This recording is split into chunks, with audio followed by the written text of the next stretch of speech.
bila berbalik pada tiga question pertama tu, bila kau dah tahu pasal kematian, tentang dunia ni penuh dengan penipuan, dan ketiga benda paling penting, matlamat kau yang kau nak dalam kehidupan. So dia akan menjerumus apa saja yang kau buat. Ya, Dia dah ada nampak dia akan matlamat relate. dah. Dia akan relate. Macam relatable. Contohlah, let's say kita buat satu kisah, kita ambil satu case study. Okay, daripada 3 soalan dengan 3 jawapan tu. Okay, let's say hari ni aku buat keputusan untuk jual dadah. Let's say hari ni aku buat keputusan untuk jual dadah.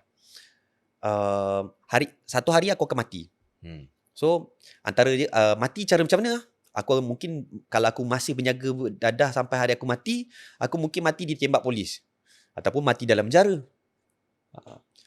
Kedua, dunia. Kenapa aku nak jual dadah? Nak kaya. Kaya mana aku nak buat? Kaya mana aku nak jadi? Nak jadi Pablo Escobar? Mati juga.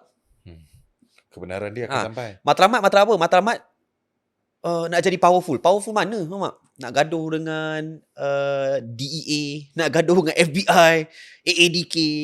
So, nampak tak? Bila kita cuba, aku sekarang nak buat apa-apa je, aku akan aku rungkaikan ketiga-tiga. So at least macam aku buat perfume kan, aku buat fragrance, aku into fragrance industry. Okay, aku pilih, aku akan mati. Okay lah, at least aku mati, orang tahulah. Aku mati dalam, aku ada penjagaan sunnah. Aku menjaga minyak wangi. Pewangian lah. And then dunia ni penuh penipuan kan.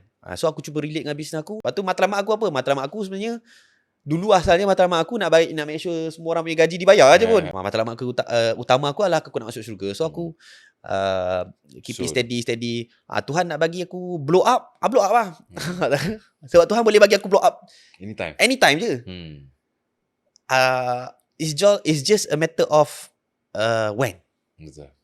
So aku just buat, make sure consistent. Banyaknya aku macam, banyaknya nasihat yang aku selalu bagi pada team kan adalah consistency.